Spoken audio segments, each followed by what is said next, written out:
চার নাম্বার যেটা নসিহত, হযরত মুআয বিন জাবাল রাদিয়াল্লাহু তাআলা আনহু বলেন, আল্লাহর হাবিব মুহাম্মদ আরবি সাল্লাল্লাহু আলাইহি ওয়াসাল্লাম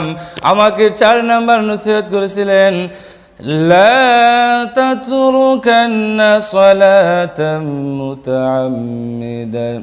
সালাতাম মাকতুবাতাম মুতাআম্মিদান فإن من ترك صلاة مكتوبة متعمدا فقد برئت منه ذمة الله. হযরত মুআয বিন জাবাল রাদিয়াল্লাহু তাআলা আনহু তিনি বলেন, আল্লাহর হাবিব মুহাম্মদ আরবি সাল্লাল্লাহু আলাইহি ওয়াসাল্লাম চার নাম্বার যেটা আমাকে নসিহত করেছিল সেটা হলো যে তুমি যাই না বুঝা যেন ফরজ নামাজকে তরক করো না,